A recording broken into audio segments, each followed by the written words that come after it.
Cuando nos sumergimos en los contenidos del libro Urantia, que abarcan una amplia variedad de temas, nos encontramos tratando de establecer la importancia relativa de cada uno de ellos. Y así asuntos tan diversos como el conocimiento de la realidad física y el descubrimiento de la percepción espiritual parecen a simple vista ocupar lugares distintos en nuestra escala de valores.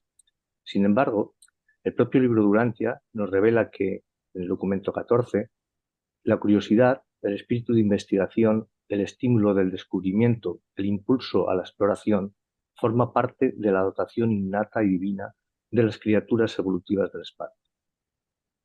Por consiguiente, vamos a aprovechar ese acicate para tratar de encontrar relaciones entre lo que la ciencia conoce o reconoce hoy día y lo que nos revela el libro Urantia.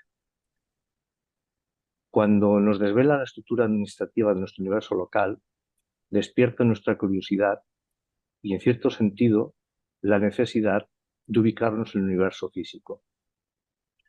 Es importante destacar que esta presentación se limita al aspecto físico, ya que el libro Urantia nos enseña que un universo local es mucho más que un simple lugar.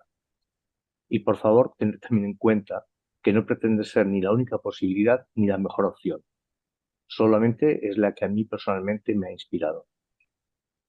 Los reveladores no nos lo han puesto fácil. Por un lado, tenemos que tener en cuenta las limitaciones de la propia revelación. Por otro lado, lo que los reveladores han estimado conveniente decirnos. Y sumado a esto, el hecho de que el conocimiento científico de nuestro entorno cosmológico es algo que aún se está investigando. La ciencia no ha dicho aún la última palabra al respecto. Todo esto, repito, nos lleva a una situación en la que la información del libro Urantia no se correlaciona de manera sencilla ni indiscutible con la visión científica actual del cosmos. Por ello, no nos queda sino hacer un ejercicio de malabarismo para tratar de ir dando forma a lo que conocemos y de alguna manera ir ubicando espacialmente los elementos que nos presenta el libro Urantia. La revelación contiene una gran cantidad de datos y con la intención de ser lo más riguroso posible, partiremos del supuesto de que lo que describe la revelación es razonablemente cierto. Asumimos que los reveladores no nos cuentan toda la verdad, pero tampoco nos engañan. El objetivo principal de esta presentación es ubicar en el espacio físico a Nevadón, nuestro universo local, y estimar su posible tamaño. Insisto en que no pretende ser la única manera de visualizar nuestro universo, pero considero que es estimulante proponer una perspectiva inicial y dejar que la imaginación y la intuición nos lleve a contemplar otras posibilidades. Como astrónomo y astrofotógrafo aficionado, no puedo evitar preguntarme qué partes de las maravillas que las fotografías del cielo nos muestran forman parte de nuestro universo local. Os presento unas pocas imágenes de diversas zonas del cielo, con objetos diversos y a distancias muy dispares. Empezando arriba a la izquierda, tenemos una zona colorida de la constelación de Escorpio y Ufiuco, con nebulosas de distintos colores, con la estrella Antares, que es esta de aquí amarilla, y sus nubes, lo que están localizadas a unos 550 años luz de distancia. Una nebulosa azul que vemos aquí a unos 4.600 años luz de distancia. Un cúmulo globular M4, es este de aquí, que está a 7.200 años luz de distancia. Después tenemos la nebulosa de la California, con las nubes moleculares de Perseo, que están a 1.000 y a 600 años luz respectivamente de distancia. La nebulosa del Corazón y del Alma, en Casiopea, y a 7.500 años luz de distancia. La M42, la gran nebulosa de Orión, a 1.350 años luz. La nebulosa Helix, que es una nebulosa planetaria, es el remanente de una estrella que ha finalizado su parte de su vida, está en la constelación de Acuario y se encuentra a 650 años luz de distancia. Aquí tenemos la nebulosa de la estrella llameante y la nebulosa de Renacaojos, que está en la constelación de Auriga a 1.500 años luz de distancia. Aquí tenemos las Pléyades, que estas se pueden ver a simple vista, este grupito de 7 estrellas, como un pequeño interrogante en el cielo. Y estas se encuentran en la constelación de Tauro a 440 años luz de distancia. Tenemos la nebulosa del León, esta de aquí, en Cefeo, a 11.000 años luz. La de la Llama, la del Urso del Caballo, a 1.350 y a 1.500 años luz de distancia. Un remanente de una supernova, otra estrella que explotó y agotó su vida, en la constelación del Cisne, a 2.400 años luz de distancia. Y por último tenemos aquí la nebulosa del Cono, en la constelación del Unicornio, a 2.700 años luz. Y la pregunta que yo siempre me hago es, ¿hay algo de todo esto que forme parte de Nevadón?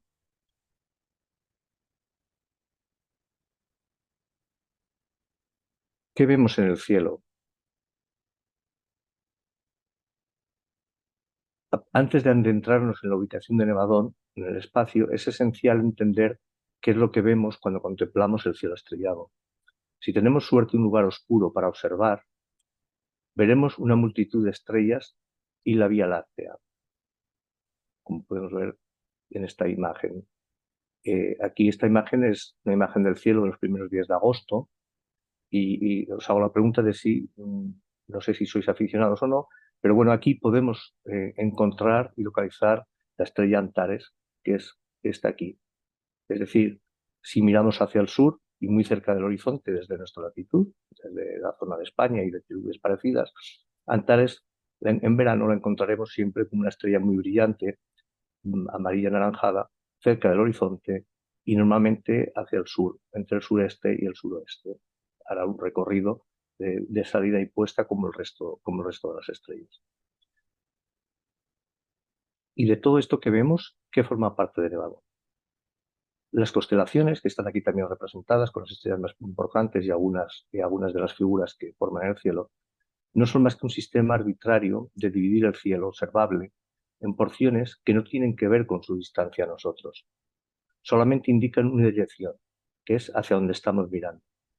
Y así, en una misma constelación, podemos tener estrellas a pocos años luz de nosotros, pero también podemos ver galaxias a muchos millones de años luz de distancia. Sin embargo, la contemplación del cielo por sí sola no será la herramienta más efectiva para encontrar y definir Nevadón. Las estrellas más cercanas a nosotros serán parte de Nevadón y estarán dispersas en muchas, si no en todas, las constelaciones. Por otro lado, las estrellas más lejanas de Nevadón probablemente se encuentren en la dirección indicada por solo unas pocas constelaciones. Así que para aprender a mirar el cielo, aprender a mirar el cielo es un paso fundamental de nuestro viaje para comprender Nevadón. El libro Dante nos recuerda que los soles de Nevadón no son distintos de los otros universos y la estrella más grande del universo, la nube estelar Antares.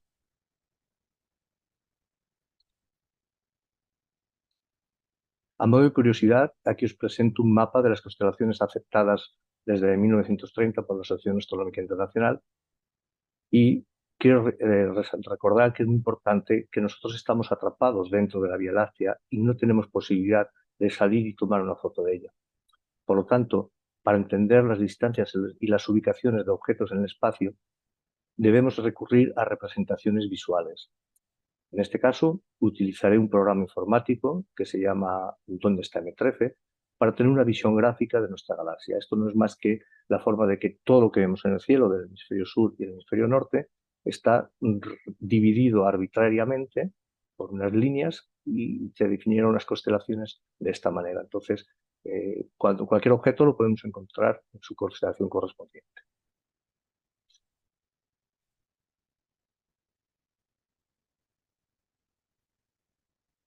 El software nos brinda la capacidad de representar nuestra galaxia en dos perspectivas, una vista desde arriba, que vemos aquí, y otra vista de perfil. Lo que vemos en este caso en la pantalla es una representación de la Vía Láctea con un campo de visión de aproximadamente 260.000 años. Este pequeño punto anaranjado que se ve aquí es donde se encuentra nuestro sistema solar en la galaxia. A partir de esta ubicación exploraremos y reconstruiremos la información que hemos recopilado. Es importante destacar que, aunque pueda sorprender, la ciencia ha logrado obtener información precisa sobre nuestro entorno cósmico. Por ejemplo, la técnica de medición de paralaje mediante la astrometría espacial nos permite determinar distancias, incluso a objetos a más de 10.000 años luz de distancia. Y esta técnica equivale a medir esas distancias de manera directa, como si usáramos una cinta métrica en el espacio. La ciencia nos brinda realmente herramientas asombrosas para comprender el universo que nos rodea. Aquí en la vista de perfil, por si os ha pasado desapercibido, os notaré que aquí está el puntito que representa el lugar donde estaría nuestro sistema solar. Volviendo a la imagen del entorno de la estrella de Antares, que recordamos que estaba aquí, vamos a prestar atención a tres estrellas específicas. Una de ellas es Antares, a Rho Fiuco, o Fiuchi, que está aquí, son este grupito de tres, y a dos cúmulos, perdón, Alpha Scorp es Sigma, sí, Sigma Scorpi, que está aquí, Antares, Sigma, Rho Fiuco, y dos cúmulos globulares que parecen que están muy cerca de Antares. Está aquí Antares, este es uno de los cúmulos globulares, y este otro es otro mucho más grande que se llama M4. Para comprender mejor la ubicación de estos objetos en nuestra galaxia, no solo debemos considerar la dirección en la que se encuentran, que es lo que nos indica esta fotografía, que nos dice que está en la constelación de Escorpio y de Ofiuco, sino que también debemos tener en cuenta la distancia a la que están de nosotros. La escala de distancias revela que las tres estrellas mencionadas en la diapositiva anterior están relativamente cerca de nuestro sistema solar. Fijaros, están ahí, en esta zona. Sin embargo, los dos cúmulos globulares, aunque se encuentran en la misma dirección, están considerablemente más lejos, como podemos observar en la imagen del perfil. Aquí tenemos las estrellas, aquí tenemos uno de los cúmulos globulares y aquí tenemos el otro cúmulo globular. Aquí, aquí y el grupo de estrellas. Vamos a acercar un poco la perspectiva para visualizar cómo se representan estos objetos estelares en el contexto galáctico. Es la misma imagen de antes, pero un poquito más cerca para tener un poquito más de perspectiva. Fijaros, hemos hecho un recorte a la galaxia de unos 3.300 años luz de largo y vemos el perfil completo, que sería este de aquí, el espesor, que en esta zona de la Vía Láctea es de unos 2.000 años. Aquí vemos el puntito anaranjado que representa nuestro Sol. Vemos las tres estrellas, 1, 2 y 3, que son estos puntitos blancos, que son las tres estrellas de referencia que habíamos visto en la foto inicial. Y tenemos un cuadradito verde que representa la nebulosa azul que vimos en aquella fotografía. En el recuadro de la derecha podemos ver las direcciones de las constelaciones que están en el plano de nuestra galaxia. Así, desde nuestra posición, desde aquí, el punto naranja, cuando miramos hacia la constelación de Escorpio, que es este triángulo de aquí, o de Sagitario, que es este otro, estamos mirando hacia el centro de nuestra galaxia. Y cuando observamos en la dirección de Auriga, hacia aquí, o de Orión hacia aquí, estamos mirando hacia afuera, dejando el centro galáctico a nuestra espalda. Es importante entender que cuando miramos hacia las diferentes constelaciones, lo que estamos haciendo es mirando hacia diferentes partes de nuestra propia galaxia. Ahora echemos un vistazo a la representación científica de nuestra galaxia y tratemos de entender cómo ubicar en ese mapa los objetos de los que hemos estado hablando. Para este propósito utilizaremos un sistema de coordenadas llamado coordenadas galácticas, que es especialmente útil. Solo quiero mostraroslas para que comprendáis el proceso que he seguido por ubicar luego los diferentes objetos en esta presentación. La longitud galáctica nos indica la posición en el plano de la galaxia, de manera que estamos aquí nosotros, lo que está a 0 grados estaría aquí, y es lo que se dirige hacia el centro de nuestra galaxia. A 180 grados, lo que señala es de la dirección opuesta. 180 grados, dirección opuesta al centro de nuestra galaxia. La latitud galáctica representa el ángulo entre la posición del objeto y el plano de nuestra galaxia. Se estaría representado por este triángulo amarillo. Una latitud positiva significa que el objeto está por encima del plano galáctico, mientras que una latitud negativa diría que está por debajo del plano galáctico. En el esquema de la derecha, nuestra galaxia, aquí podéis ver datos sobre distancias, 25.000 años luz, este círculo del sistema solar hacia el centro, distintas, para tener un poco de idea del tamaño que representa nuestra propia galaxia. Aquí tenemos los nombres de distintos brazos, tenemos la longitud galáctica en la que se encuentran las distintas constelaciones, teniendo en cuenta ese esquema de referencia, y aquí representa un triángulo, un color diferente, que es donde la exploración del espectro visible está muy limitada debido a que el centro galáctico, que es esta parte de aquí, nosotros estamos aquí, esta parte nos impide ver lo que hay detrás. Como datos a recordar, diremos que nuestra galaxia tiene entre 100.000 y 200.000 años luz de diámetro. Son medidas que siempre están cambiando y no están fijas. Entre 200.000 y 400.000 millones de estrellas, y que el Sol está aproximadamente a 26.000 años luz del centro. Y que, repito, el espesor en nuestra zona del plano de la Vía Láctea es de unos 2.000 años luz. En este punto es crucial mantener en mente una advertencia importante que los propios reveladores nos han transmitido: los límites de la revelación, recuerdo, y los límites del conocimiento. Por esta razón, no debemos esperar encontrar valores precisos, pero sí podemos aproximarnos y distinguir magnitudes generales. Esto significa que hablaremos de distancias en el orden de bien de años luz, de unos pocos años luz, de decenas, centenas o miles de años luz. Buscaremos información en la revelación y luego trataremos de combinarla de una manera coherente con la ciencia actual. De la información revelada podemos extraer el primer dato para estimar estas magnitudes de las que hablamos. En un superuniverso se estima que hay o habrá del orden de 1 billón de mundos habitados. Y también en otra cita del libro Urantia, que aquí está puesta la cita, nos dice que Orgoptón dispone o tiene más de 10 billones de soles. Por lo cual, el primer punto de partida sería estimar que por cada mundo habitado hay más de 10 estrellas.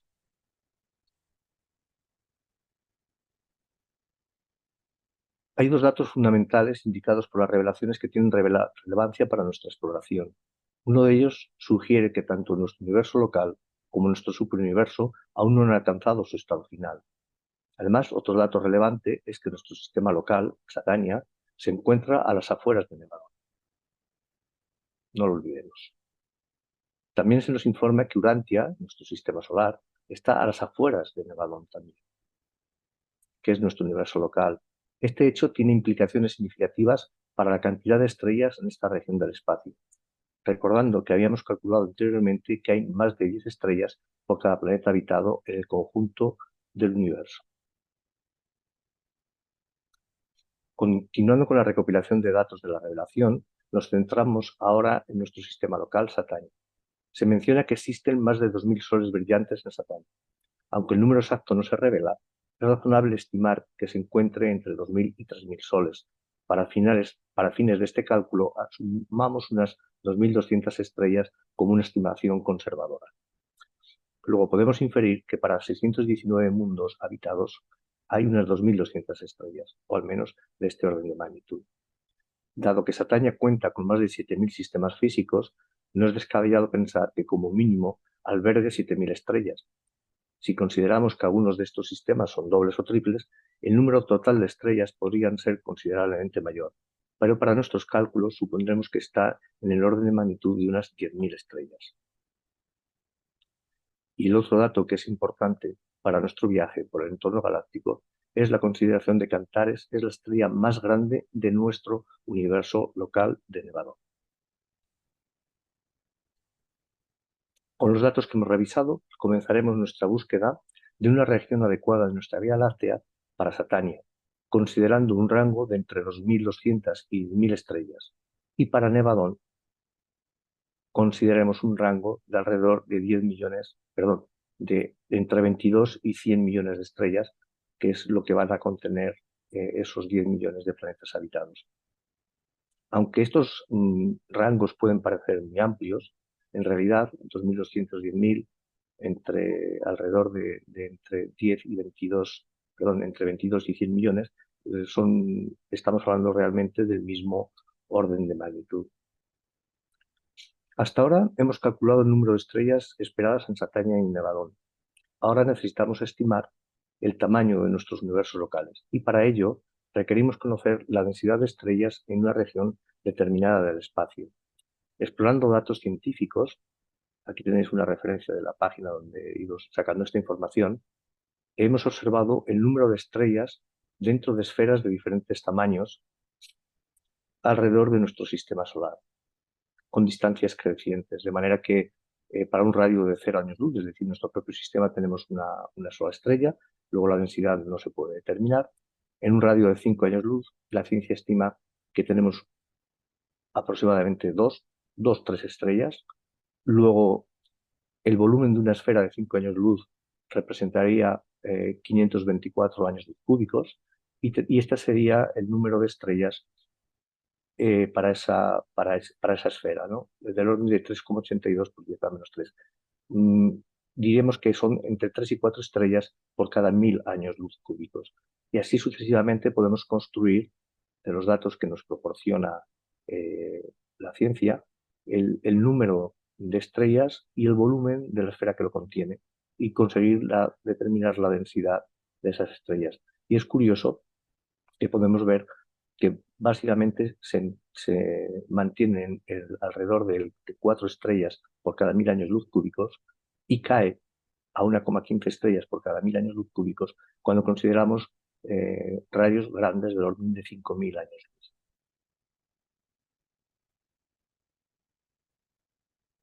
Y esto es debido a que cuando estamos considerando radios tan grandes, si recordáis que el espesor de nuestra galaxia era de unos 2000 años luz en nuestra zona, cuando hablamos de 5000 años luz de radio, estamos considerando una parte de espacio fuera del plano galáctico, en el cual la densidad estelar disminuye muchísimo. De ahí es la bajada de pasar de esos en torno al 4 a poco más de una estrella por cada 1000 años luz cúbicos.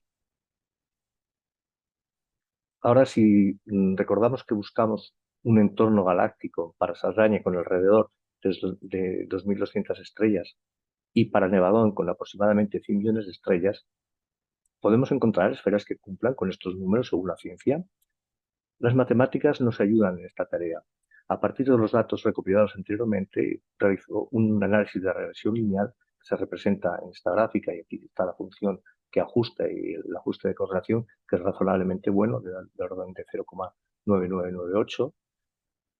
¿Y para qué nos va a servir? Nos va a servir para poder interpolar y estimar que en un radio de aproximadamente 55 años luz tendremos unas 2.550 estrellas y que en un radio de unos 2.200 años luz tendremos del orden de 117 millones de estrellas.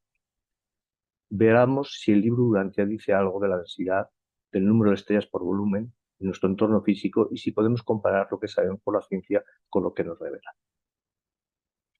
Fijaos en la cita siguiente. Los soles de Nevadón no son diferentes a los otros universos, ya habíamos comentado antes, dice, y continúa, pero hay espacio abundante para alojar a todos estos soles enormes. Tienen en comparación tanto sitio en el espacio como una docena de naranjas circulando por el interior de Urantia si el planeta fuera un globo hueco. Acudimos de nuevo a las matemáticas y haciendo los cálculos oportunos, con lo que no os aburriré, pero sí os diré que a partir de los siguientes datos. Considere un tamaño medio de una naranja de unos 8 centímetros, considere que el tamaño de la Tierra unos 6.371 kilómetros de radio, que el tamaño medio del Sol o el Sol del orden de 1.600.000 kilómetros, y de ahí, para facilitar el cálculo, y dado que se trata de una aproximación, estimaré el volumen que alberga las 12 estrellas, considerando que fuera una esfera. Esto nos da una densidad de estrellas en Nevadón del orden de 1,173 estrellas por cada 1000 años luz cúbicos. ¿Recordáis el valor que da la ciencia cuando consideramos zona del exterior del plano galáctico? Pues sí, sorprendentemente nos daba un valor de 1,15 por cada 1000 años luz cúbicos. La concordancia es extraordinaria. Luego continuaremos con los datos de la ciencia con el permiso de la revelación.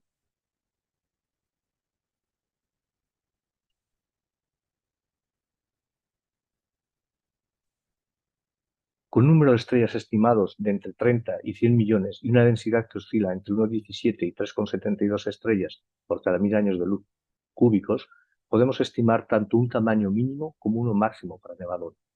Ambos tamaños aunque inicialmente parecen significativamente diferentes, se encuentran en un rango de un volumen de aproximadamente 10.000 millones de años luz cúbicos. Aquí lo que hizo es considerar el mínimo número de estrellas, 30 millones, empaquetadas a la máxima densidad, y obtenía este volumen.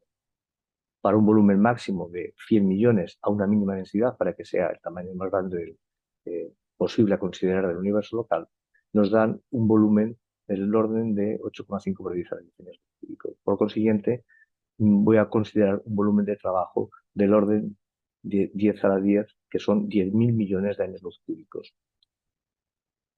Ahora que ya hemos establecido un tamaño aceptable de referencia, vamos a ver si podemos hacer alguna consideración de cómo sería su forma.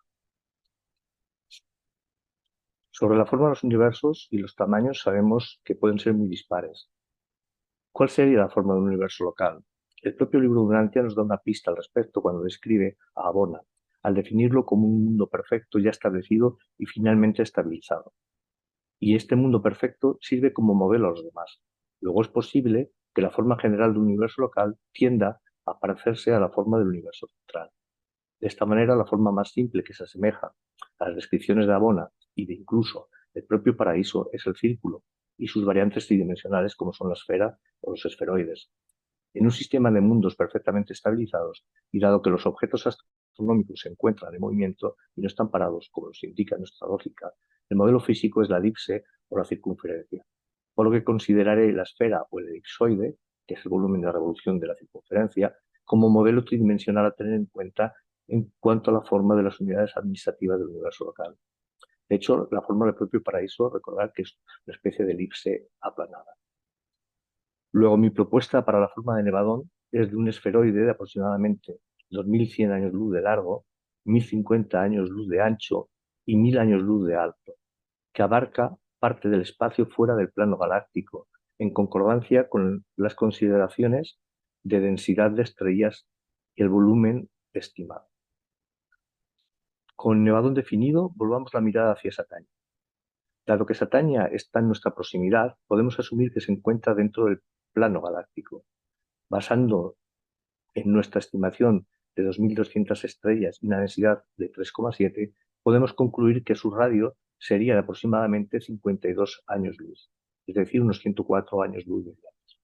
En la imagen de la derecha podemos ver una representación de las estrellas más brillantes de nuestro entorno hasta esos 100 años luz de diámetro. Pero esta representación nos pone como centro y recordar que estamos a las afueras de Satania, por lo que Jerusalén seguramente se encuentra en una zona central de Satania. Es una esfera arquitectónica y no depende de soles para su calentamiento, por lo que seguramente entre alguna de esas estrellas indicadas se encuentre la capital de nuestro sistema. Volvamos al esquema de representación dentro de nuestra galaxia y vamos a colocar todas las estrellas brillantes que están a menos de 160 años luz de nosotros. De manera intencionada, he dejado el sistema solar en un extremo de esa región. Y aquí están la vista y el alzado, el plano central, para tener una estimación del tamaño relativo de esa zona con respecto a nuestra galaxia, y dirigidas hacia la zona de Antares. Luego veremos por qué. Bajo mi punto de vista, Jerusalén se encontraría en una zona central de esa multitud de estrellas representadas por los puntos blancos. ¿De acuerdo? Aquí tendríamos Antares, este sería el Sol, y todas estas estrellas son las estrellas más brillantes en torno a 160 años luz de nuestro sistema solar. La vista en el alzado y la ampliación es un enjambre de estrellas, y entre alguna de estas, no en ninguna estrella, pero en algún hueco de esta zona, se encontrará seguramente Jerusalén.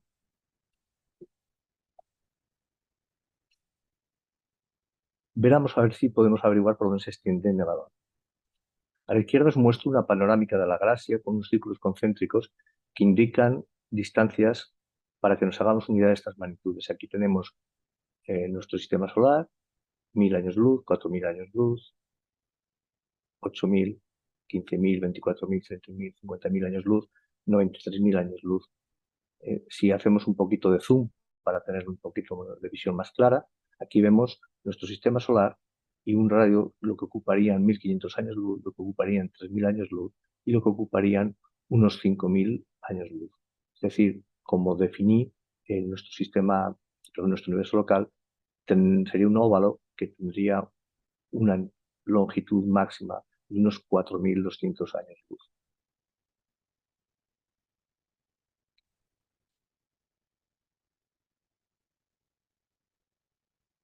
Muy bien, lo que he hecho es obtener la lista de las estrellas conocidas y que son más grandes que Antares. Luego busqué sus coordenadas galácticas y así he podido hacer una proyección de los lugares que ocupan esas estrellas sobre el plano de la Vía Láctea. A ver qué encontramos.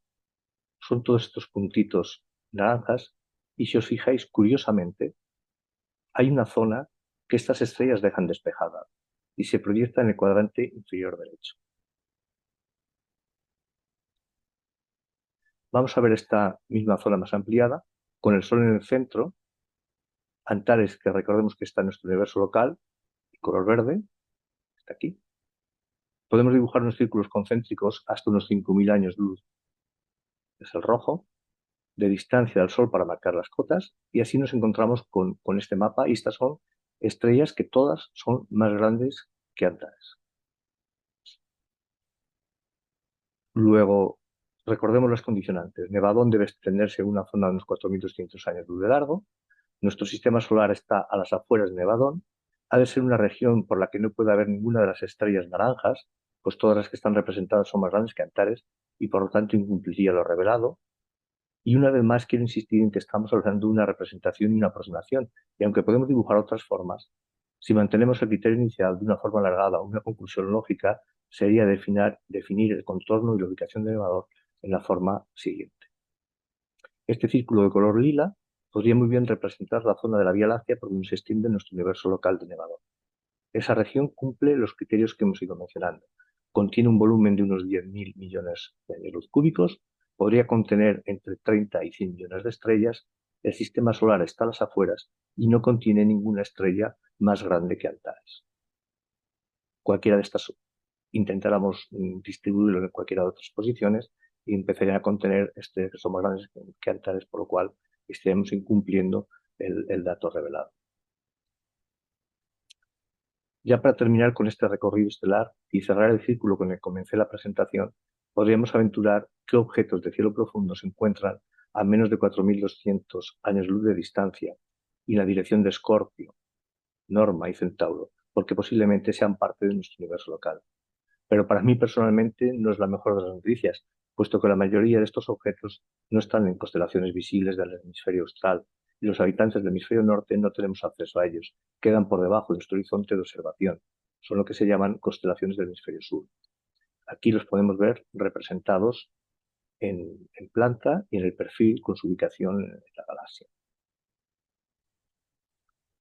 Esta, pues si alguien tiene la curiosidad, es la lista de los objetos que hemos localizado.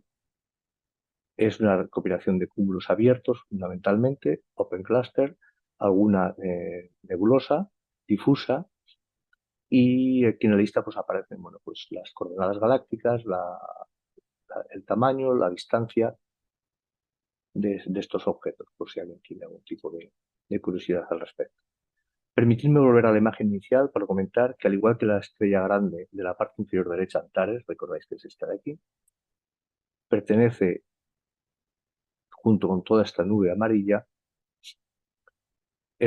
forma parte o pertenecen a nuestro universo local de Nevadón, igual que esta otra nebulosa azul, seguramente también lo es, igual que esta nebulosa, que es una fotografía de la zona de Centauro, o este cúmulo abierto, que se llama M7 en la constelación de Escorpio, que se ve aquí en la parte derecha de la imagen. Y bien, aquí termina mi recorrido personal por el entorno galáctico para tratar de ubicar nuestro querido universo local de Nevadón. Pues muchas gracias, Santi, por esta presentación. Es un trabajazo el que has hecho y, y muy interesante además porque nos permite localizar una zona bueno, el universo según las estimaciones de la astronomía actual, con lo cual nos ayuda a ubicar el universo. ¿De acuerdo? Así que bueno, veo que está Jesucho con la mano levantada, sé cuando quieras. En la distancia, bueno, ubicada por el James Webb, que suele ser ahora mismo 13.800 millones de años luz, y lo que dice el libro de Urantia, donde en el mapa donde nos situaremos en este caso, creo que salimos de Nevadón un poco, no mucho, pero no estoy seguro porque es un estudio preliminar que yo hago así a voz corta y lo pregunto por eso, ¿no? Si hubiese una relación entre ambas distancias y ambos contenidos. Gracias. Jesús, como tú has indicado, las imágenes que nos está mostrando el James Webb, sobre todo, están, digamos, apuntando hacia objetos que están a millones, a miles de millones de años luz de distancia. Por consiguiente, eso está extraordinariamente fuera, ya no solo del universo local, sino incluso de nuestra, de nuestra galaxia. Posiblemente también tendremos y tenemos imágenes de cosas más próximas, pero ahora yo creo que la mayoría de los datos del James Webb tienen que ver con cosas exteriores a lo que sería nuestro universo local, desde mi punto de vista. Vale, pero me basa que, a ver, dijiste antes que medía 10.000 millones de años luz cúbicos. No, sí, pero claro, tú piensas que eh, para alojar 10.000 millones de años luz cúbicos basta un esferoide, vamos a ver si soy capaz de encontrar, piensa que el volumen crece con el cubo de las distancias. Luego, 10.000 años, 10.000 millones de años luz cúbicos están contenidos en 2.100 millones, perdón, 2.100 años de luz de largo Ok, por sí. 1.050 de, de ancho y por 1.000 de fondo. Es decir, con poco más de 2.000 años luz de distancia, tenemos un volumen suficiente para alojar las estrellas que formarían parte de Nevadón. Y estamos hablando de objetos que se encuentran a millones de años luz. Son miles de veces estas distancias de tamaño y de distancia. Bueno, gracias. José Manuel, Darte la enhorabuena, Santi. Yo conocía tu trabajo, pero Gracias. la sintetizas muy bien. Hacerte solamente una pregunta, quizás es nimia, pero cuando has comentado que aproximadamente unas 10 estrellas nos corresponde por cada mundo, ¿eso qué es? ¿Una cita del libro de Urantia o es de Sí, nuestra sí. ciencia? No, no, es una cita del libro Durantia. El libro Durantia dice, espera, a ver, intento localizar. Mira, en la página 167 es donde te dice que el superuniverso de Ordontón se espera que tenga del orden de 1 billón de mundos. Y en la Sí. página 172 te dice que Ordontón tiene más de 10 billones de soles. Entonces, estas es las citas que uso para correlacionar que Ah, estaríamos hablando de que por cada millón de mundo, perdón, por cada mundo habitado hay del orden de 10 estrellas. Evidentemente es un número redondeado. Más de 10 millones pueden ser 20 millones, pero no sería lógico hablar de que más de 10 billones de soles y estuviéramos hablando de 100 billones de soles. Es decir, si mantenemos la coherencia del orden de magnitud, yo pienso que, siendo conservador, del orden de 10 estrellas por cada mundo habitado, que seguramente serán más y localmente habrá una gran variabilidad. nuestra Pero ciencia que dice no de mundo habitado, evidentemente, pero sí de mundos, sí, que, pues que, bueno, son de más mundos. planetas, ¿no? Sí, Supongo, ¿no? la ciencia hoy está descubriendo que prácticamente todas las estrellas disponen de su cohorte de planetas. Luego multiplica por varias unidades el número de estrellas para tener el número de planetas. Ya sin Vale. contar que incluso se están encontrando planetas, digamos, viudos o huérfanos de estrella, ¿no? Pero bueno, esos son, ¿cómo se dice? Pues algo anecdótico para estas consideraciones, pero prácticamente todas las estrellas disponen de planetas, más o menos cantidad de planetas. Por consiguiente, material para alojar mundos habitados hay más que de sobra. La ciencia lo sabe. Por eso sigue empeñada en buscar, como es lógico, por todo lo que puede suponer encontrar vestigios o posibilidades de mundos habitados fuera de nuestro. O sea, nos quedamos con 10 soles por mundo habitado y unos 10 planetas por sol, ¿no? De media. No, el número de planetas por sol no es relevante. Lo que es relevante es pensar que para alojar, o sea, para mantener el orden de magnitud de lo que hablan de Orgontón, son 1 billón de mundos habitados y tendrá del orden de 10 billones de soles. Por consiguiente, hay un mundo, perdón, sí, hay un mundo habitado por cada 10 soles, Eso. por cada 10 estrellas. Ese es el punto, Gracias. digamos, inicial. Muy bien, gracias, Santi. De nada. Tomás, El sentido de la pequeñez nos lo enseñan de la inmensidad del universo maestro y de la pequeñez del ser, de la sencillez del ser.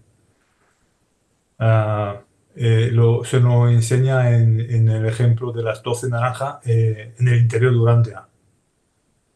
Entonces, ahí, el día que salgamos de la cuarentena espiritual, gracias a la moralidad, la religión y la ciencia,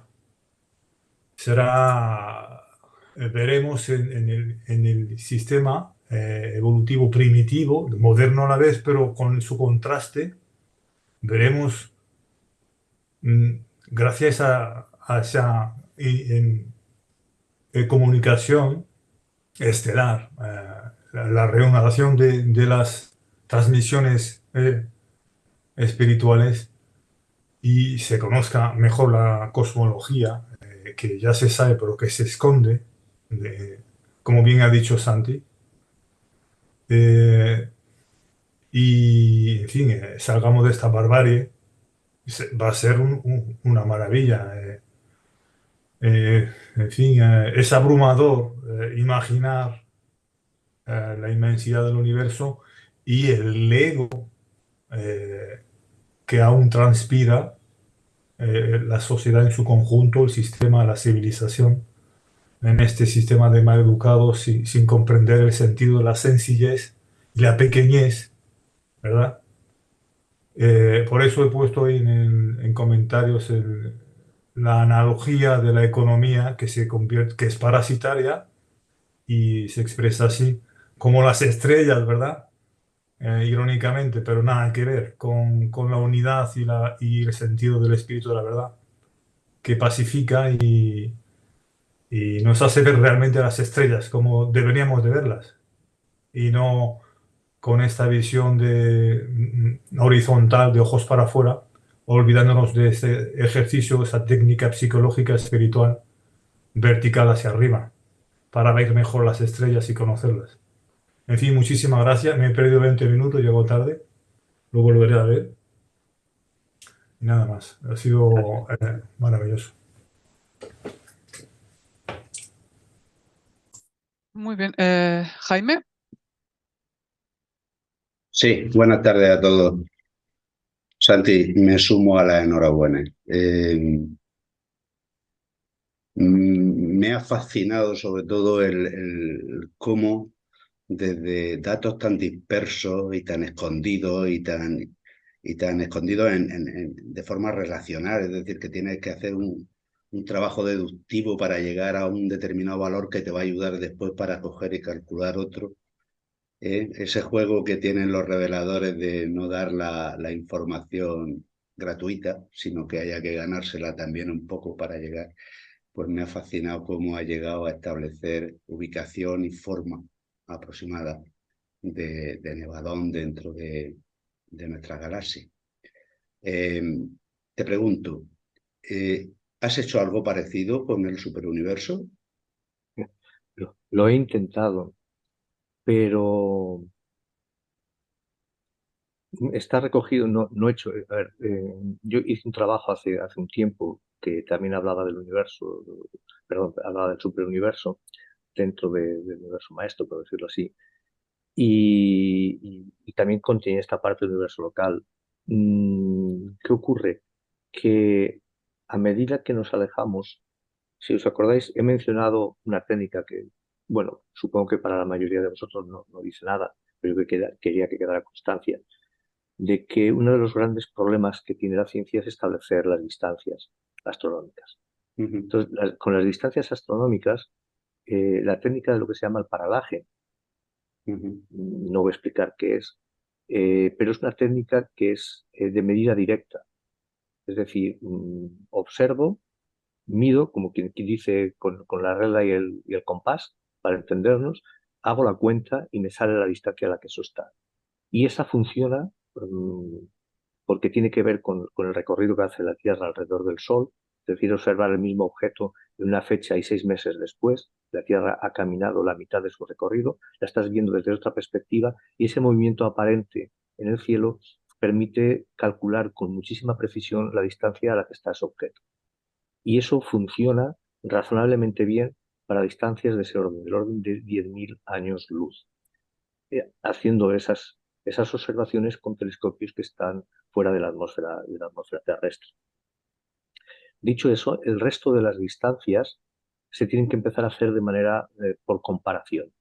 Entonces, uno de los grandes escollos, por ejemplo, es que nuestra ciencia dice que la galaxia de Andrómeda está a 2 millones y pico de años luz y que el libro Durante dice que solamente está a 1 millón de años luz. Es más del doble de la distancia. Es un error, perdón, es un dato que a lo mejor en la época de la revelación podía ser considerado como bueno y luego ha sido superado, pudiera ser.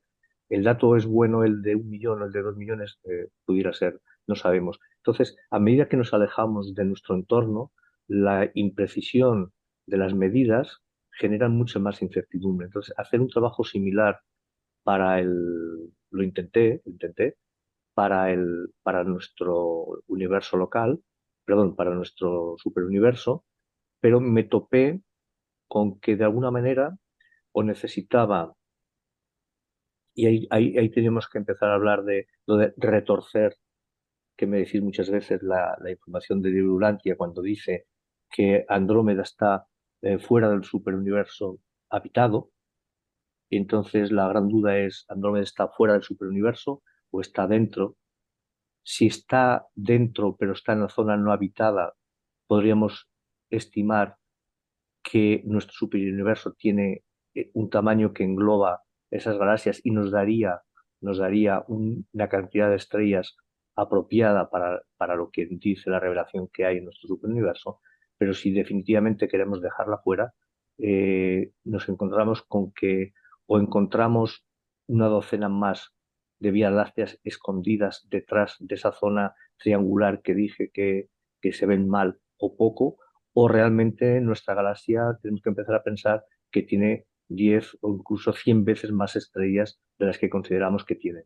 ¿Para qué? Para que coincida este valor de 10 billones de estrellas dentro de Orgolton. ujú. Entonces, como que la tesitura actual no permite decantarse por una cosa y por otra, es mucho más especulativo. Pero yo calculé que básicamente nuestro superuniverso necesita, pues eso, por lo menos una decena más de vías lácteas, o bien que pudiéramos extenderlo hasta englobar incluso la galaxia de Andrómeda, que a mí no me parece inviable por el reconocimiento, pero claro, es especulativo completamente, de que Libro la mención que hace sobre Andrómeda es que está fuera del superuniverso habitado. Entonces, mi gran duda es, ¿por qué dice superuniverso habitado y no dice solo superuniverso? Ujú. Cada uno que interprete lo que Lo que realmente quiera. quiere interpretar.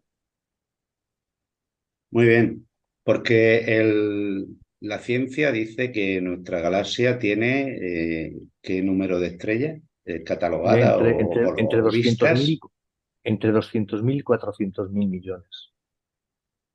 Le falta un poco, sí, Claro, para le llegar. faltan, pues eso, por lo menos un orden más de magnitud, por lo menos. Muy bien. De acuerdo, Santi, gracias. Nada.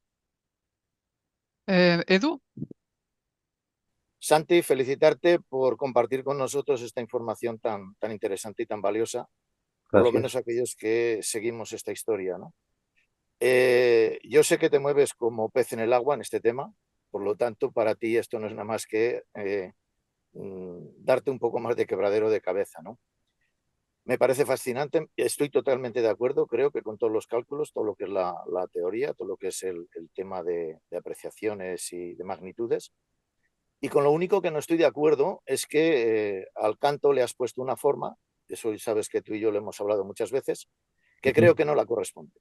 El libro creo que es bastante explícito en cómo está formada la cara de ese canto y para mí ese superuniverso puede que contenga algo más que lo que se aprecia en los estudios astronómicos, por supuesto, pero creo que la cara no corresponde a ese canto.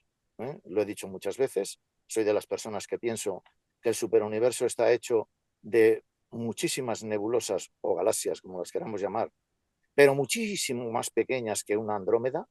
Andrómeda, dice bien el libro, o yo por lo menos así lo interpreto, como que es algo que se encuentra fuera, en el primer nivel del espacio exterior, y concretamente, dada la magnitud de la separación, dada los miles de años luz que nos separan, y concretamente esa cara que tú pones en ese programa, esa galaxia, ¿no?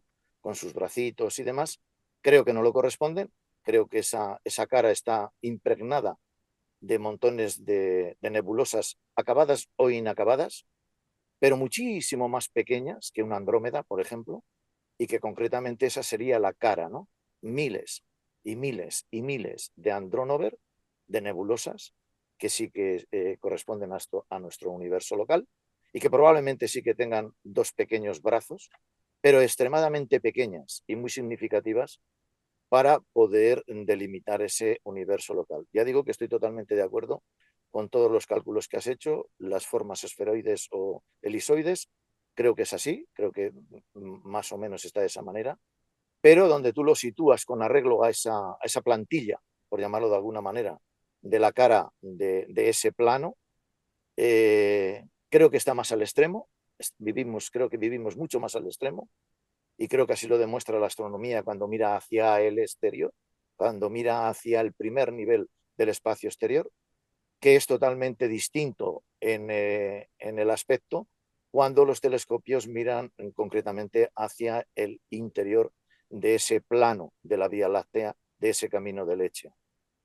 Para mí es la única, por decirlo de alguna manera, ¿no? La única cosa con la que no estoy de acuerdo. En todo lo demás estoy totalmente de acuerdo porque este es un tema que lo hemos hablado largo y tendido, incluso pues eso, contigo y con más lectores. Creo que he visto por ahí a Antonio Moya, el hombre, el cual me congratula mucho ver que se encuentra en este foro. Y un saludo, va para él un saludo. Y la verdad, ya te digo, Santi, te mueves como pez en el agua, ese es un campo que tú lo manejas muy bien, porque efectivamente manejas números, manejas teorías, manejas un montón de cosas y me ha parecido extraordinario tu exposición. Por lo tanto, mis felicitaciones más sinceras.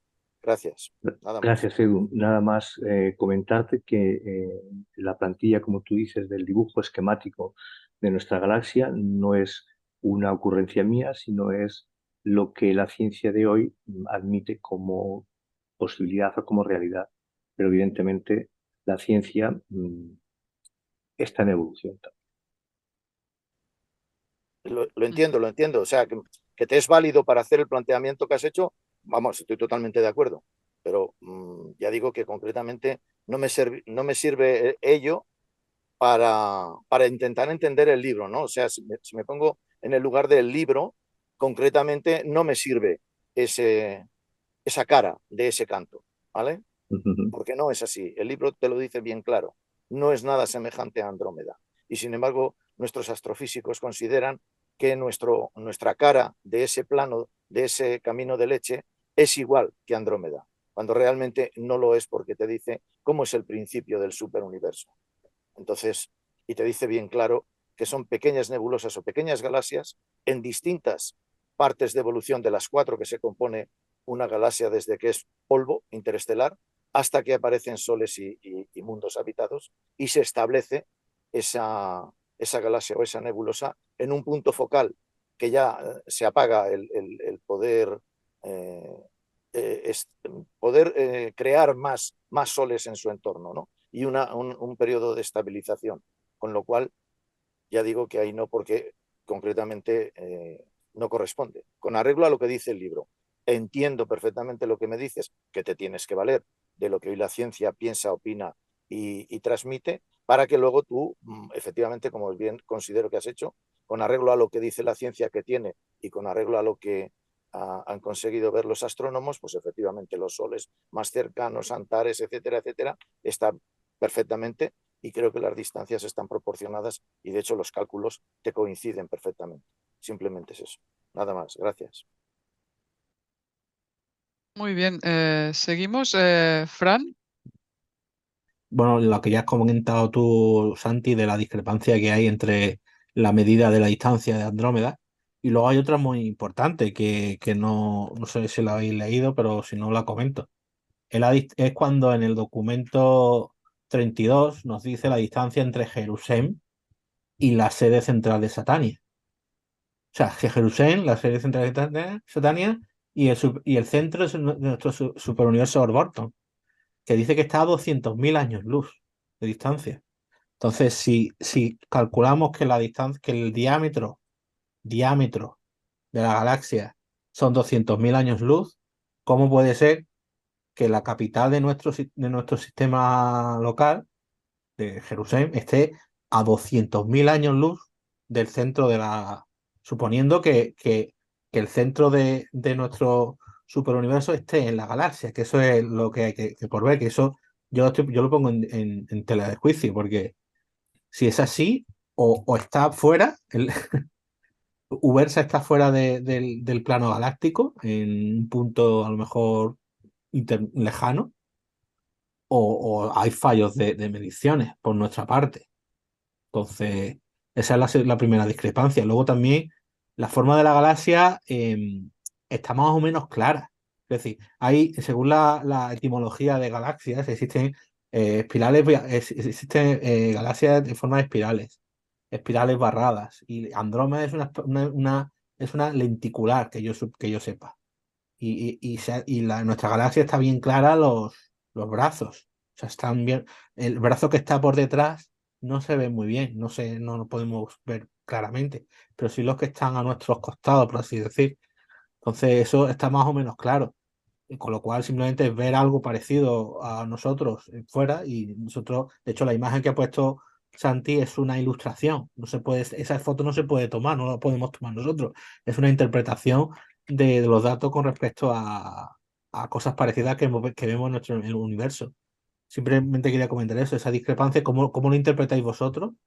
Si es que nuestra manera de medir las distancias, en ese caso, puede que haya algún tipo de fallo. Y nada, y luego lo comentar, porque claro, si hacemos la cuenta de cuántos universos locales tiene que haber en nuestro superuniverso, según la cuenta, debería de haber 100.000 universos locales en Orbonto. Si tomamos el volumen que ha tomado Santi, ¿no? De 2.000 años luz de diámetro,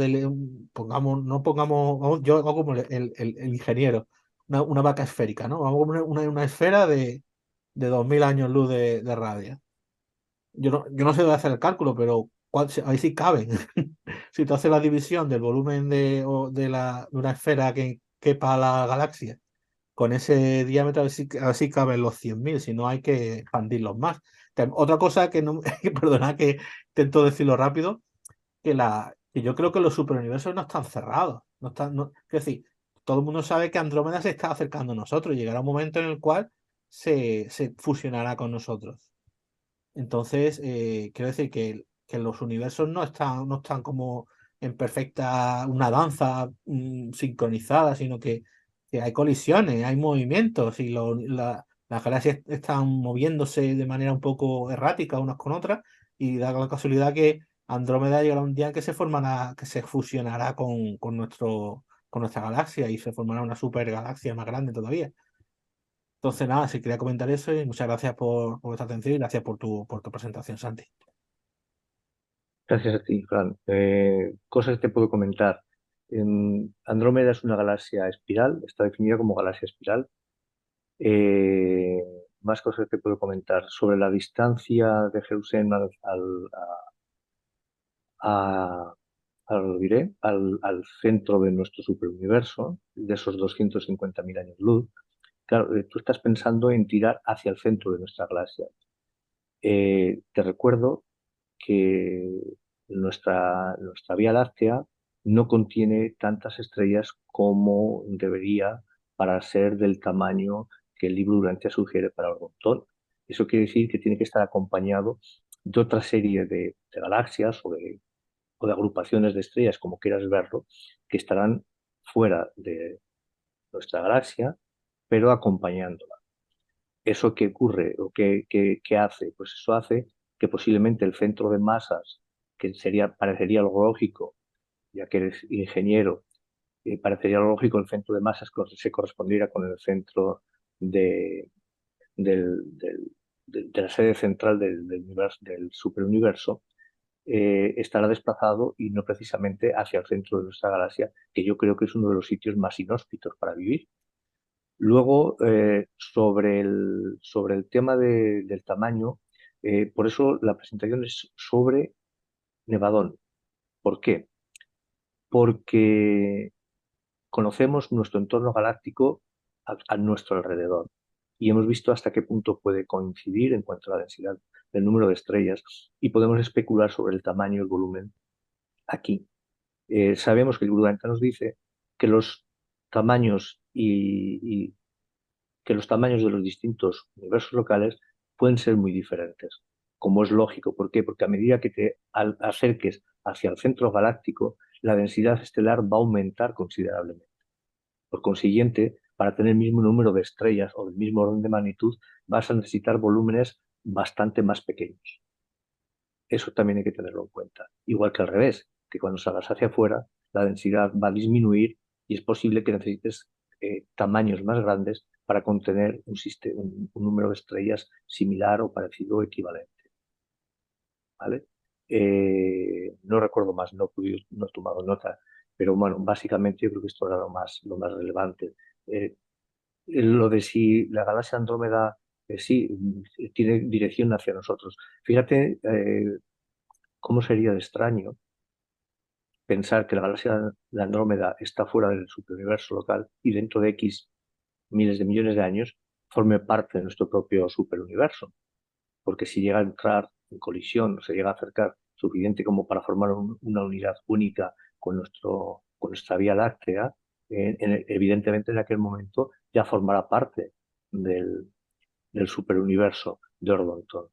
Entonces, si realmente se acabara acercando, mi sugerencia es que hoy también deberíamos considerar como parte del superuniverso, pero fuera de la zona habitada. Si no, ¿qué puede ocurrir? Pues que aunque hoy se esté acercando, esté recorriendo un camino de acercamiento hoy, pero de aquí a X tiempo, ese camino igual ya no está en colisión. Es decir, tú estás viendo ahora el movimiento que tiene hacia ti y consideras que va a mantener esa dirección durante todo el tiempo. Habría que ver si dentro de unos pocos miles de años esa dirección se mantiene o está curvándose o adquiriendo una órbita distinta. Ahora la trae hacia nosotros y después se la llevará fuera de nosotros. ¿Cómo correspondería o sería lógico pensar si fuera un objeto del primer nivel del espacio exterior?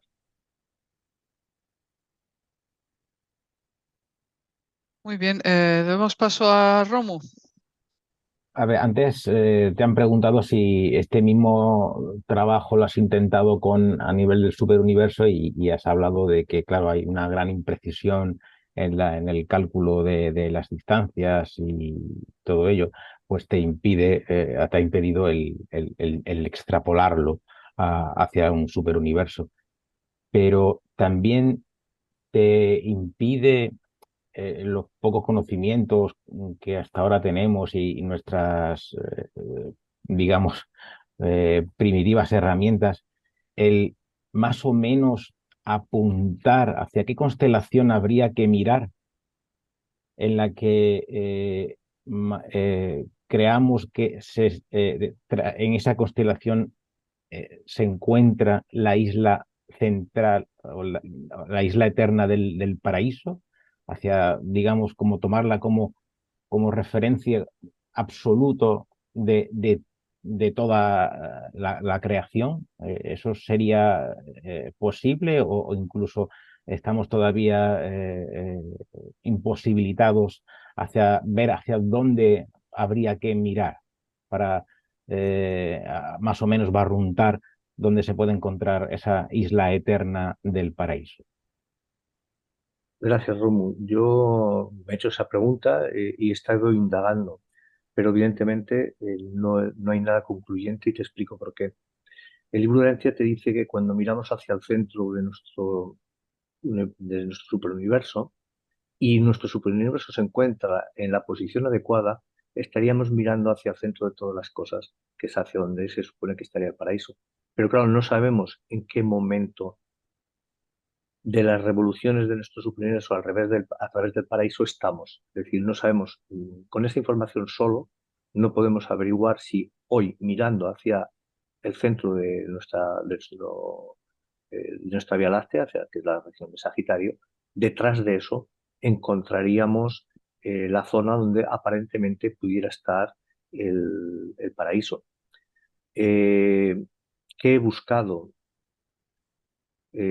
Amparándome en esa revelación de que alrededor del paraíso aparecen los cuerpos oscuros de gravedad que ni absorben ni emiten luz ni la reflejan. Una de las cosas que intenté es encontrar cierta correspondencia con un concepto cósmico que hay, que es de los vacíos. O sea, hacia ciertas regiones del espacio se encuentran lo que se llaman vacíos, hay agujeros, entre comillas. Es decir, hay muchísima menos cantidad de galaxias o de estrellas. De galaxias, vamos a hablar de galaxias porque son objetos extragalácticos. Hay muchísimas menos cantidad de galaxias de las que hay a su alrededor. Entonces, la primera sugerencia es decir, ostras, incluso hay algún trabajo creo que de una persona, no sé si rusa o quizás sí, creo recordar por el apellido, pero no recuerdo el apellido, que había intentado hacer un estudio sobre este estilo y encontrar como que alguno de esos, el vacío del boyero, de Botes, como que pudiera ser el lugar donde estuviera el paraíso. Pero claro, de eso cuando, que es, y lo quiero relacionar también con otra cosa que en alguna presentación he escuchado, el gran atractor, ¿no? El famoso gran atractor, si eso será lo que atrae o nos atrae, y eso será parte del esquema de donde pudiera estar el paraíso. Pero todo eso me sugiere o me surge un grave inconveniente un inconveniente lógico, ¿eh? Y sencillamente es si nosotros colocamos la zona donde pudiera estar el paraíso en un lugar muy distante, como es el caso del gran atractor, o un lugar muy distante, como es el caso de estos vacíos cósmicos que hay alrededor o en ciertas direcciones del espacio, el libro de Antea te dice que después del paraíso tienes Abona y ya alrededor tienes los 7 superuniversos. De manera que tú, caminando en la dirección adecuada, que no sabemos cuál es, y la que pretendemos averiguar, tú tendrías que llegar hasta Abona y después, continuando en la misma dirección, llegar al paraíso. ¿Qué quiero decir con esto? Que si nosotros colocamos el paraíso en un lugar extraordinariamente lejos, como pudiera ser donde está el gran atractor, o como puede ser donde están estos vacíos cósmicos, entre aquel lugar y nosotros solo puede estar Abona y nosotros. ¿Por qué? Porque desde el paraíso hacia afuera solo te puedes encontrar Abona y luego los 7 superuniversos. Luego, entre nosotros y el paraíso no podemos encontrar otra cosa que no sea ni Abona ni el paraíso. Luego, buscar en un sitio que esté tan extraordinariamente lejos, con una cantidad inmensa de galaxias en medio entre nosotros y aquel objeto, como es el caso del gran atractor, significaría suponer que todas esas galaxias tendrían que formar parte de algún superuniverso, con lo cual nos descoloca la posibilidad de decir que un superuniverso como el Montón tiene 10 billones de soles, porque en todos esos miles o millones de galaxias que hay entre ese objeto y nosotros, suman muchísimo más que la cantidad de soles o de estrellas que parece que tiene el Montón. No sé si me explico. O sea, entre nosotros y el paraíso, como somos parte del primer nivel, no, perdón, no es del primer nivel, pero es el nivel superuniversal que rodea a Bona y esta a su vez rodea al paraíso. Luego, entre el paraíso y nosotros no puede haber nada que no forme parte o de Abona o del paraíso. Por definición, por lógica. Por consiguiente, cualquier objeto que busquemos muy lejos, tendremos que asumir que todo lo que está entre ese objeto y nosotros tiene que formar parte a nuestro superuniverso. Porque si no, no estaría tocando ni al universo ni central ni a la zona del paraíso. Muy bien. Bueno, así que Javier, cuando quieras, os ruego brevedad. Bueno, gracias. Gracias, Olga. En primer lugar, un saludo, Santi. Maravillosa tu presentación. Yo me gustaría dar dos pequeñas aclaraciones que yo creo que por las preguntas que se han hecho han quedado un poco difusas, ¿no? Vamos a ver, primeramente, con respecto a Andrómeda. Andrómeda es una galaxia que nos dice el libro de Urantia que no hay vida, no está habitada. Y sin embargo, es decir, no debe de formar parte del gran universo, porque el gran universo sí que está habitado, pero esa galaxia no está habitada. Y esa galaxia, por cierto, que se llama físicamente la M31, es una galaxia que viene hacia nosotros. Nos dice el libro Urantia que está a 1.000.000 de años luz y viene hacia nosotros. Ha dicho un hermano que está en colisión. La ciencia dice que está a 4 años luz, perdón, a 4.000 años luz, sin embargo, el libro antes dice que está a 1.000 años luz. Bien, el hecho de que aparezca que viene en colisión es recordar que los 7 superuniversos están girando en sentido contrahorario, ¿de acuerdo? Y sin embargo, el primer anillo del espacio exterior es en sentido horario. Entonces, lo que da a entender es que la M31, esta galaxia, realmente está en el primer anillo exterior. Y entonces, lógicamente, se aproxima hacia nosotros porque está en el primer anillo exterior. Es como si vamos por una autovía y nos encontramos una curva que alguien se nos va a chocar con nosotros, pero realmente está en su carril. Nosotros estamos en el carril del centro y él está en el carril de fuera. Entonces, para intentar explicar el hecho, el por qué parece que va a colisionar con nosotros, no colisionará, pasará a nuestro lado, por decirlo de alguna forma, rozando, bueno, hay un espacio oscuro en medio, pasará en el primer anillo, porque forma parte del primer anillo, por eso no está habitada, y nosotros sí estamos dentro del séptimo superuniverso. Estamos en la mitad de uno de los brazos, justo en el sureste, con lo cual la tenemos casi a nuestra derecha. Es un poco por explicar el por qué parece que va a colisionar, pero realmente no va a colisionar. Pasará, porque está en el primer anillo, por los dos sentidos, contrahorario y horario de que os he comentado. Y después hay un tema, otra pregunta que ha hecho un hermano, y es el hecho de que, vamos a ver, la Vía Láctea tiene una dimensión del orden de los 250.000 años luz. Sin embargo, el libro Urantia nos dice que el séptimo superuniverso, Orbonton, tiene un diámetro interior de 500.000 años luz. Es decir, prácticamente la Vía Láctea, que es considerado como una especie de macropulpo en el cual cada una de sus ventosas serían galaxias, realmente está girando en el sentido contrahorario, ¿de acuerdo? Y entonces el hecho de que nosotros estemos a 200.000 años luz significa que del centro a 200.000 años luz, ten en cuenta que el radio son 250.000 años luz. Si estamos a 200.000 años luz, significa que estamos casi en la periferia del séptimo superuniverso, pero en la parte sureste. Es un poco por tener el Y tercero, rapidísimo, porque como me han dicho que tenemos poco tiempo, no me voy a entrar, acordaros de que existe el gran atractor, y a partir de ese momento, y lo dejo el tema porque eso sería para otro momento y habría que dedicarle más tiempo. Y nada más, gracias. Eduardo.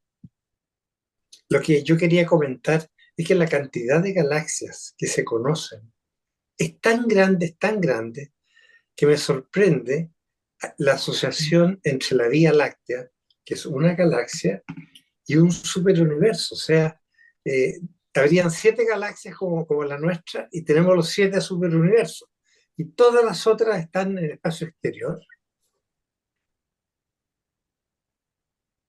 Me sorprende. O sea, yo creo de que nuestro superuniverso es mucho más que una galaxia como la Vía Láctea. Y los otros 7 superuniversos también son muy grandes. Entonces, no podemos decir todas están en el espacio exterior. El espacio exterior está a distancias increíblemente grandes. Entonces, ¿qué pasa con el superuniverso o los 7 superuniversos? Es una pequeña interpretación que hago yo, perdón. Gracias, Eduardo. Sí, es una cosa realmente sorprendente y a mí parte de la perplejidad se me pasó cuando curioseé sobre los arquitectos maestros. Hay un número determinado de arquitectos maestros y ahora no recuerdo los números ni la relación, no lo sé, pero si había un arquitecto o 3 para para diseñar, ocuparse del paraíso y del universo central, había pocos más para ocuparse del universo maestro, perdón, del gran universo, del universo habitado, los 7 subuniversos, y considerablemente muchísimos más para cada uno de los niveles de espacio exterior. Si le queremos dar volumen a esas linealidades, no me sorprende que los niveles de espacio exterior sean astronómicamente, nunca mejor dicho, más grandes que lo que es el universo, el gran universo. Pero sí que es verdad que bajo mi punto de vista, yo de la forma que hoy puedo comprenderlo, me quedo como más a gusto con la interpretación de que unas pocas de galaxias similares o alrededor o parecidas a la Vía Láctea forman parte de cada uno de los superuniversos habitados. Ese es hasta donde yo he podido llegar y es como quedo, digamos, en ese punto medio que no cedo ni ante extraordinariamente grande ni ante extraordinariamente poblado, ¿no? Me quedo ahí, pero no tengo muchos más elementos de juicio para poder discriminar o para hacer una presentación con cierta cordura. Muy bien, Gracias. pues muchas gracias a todos los que habéis intervenido, a los que habéis asistido. Espero que os haya resultado interesante esta presentación. Me ha gustado mucho pues, la calidad del debate, la verdad. Y nada, yo os emplazo para la siguiente presentación de la serie, que será el primer sábado de diciembre, en concreto el día 2, que tendremos a José Manuel Díaz Roldán en esta ocasión, que nos hablará sobre la percepción espiritual, el logro del discernimiento de la guía del Espíritu Divino. Así que sin más, pues me despido y bueno, yo os emplazo hasta la próxima. Pasad buen fin de semana.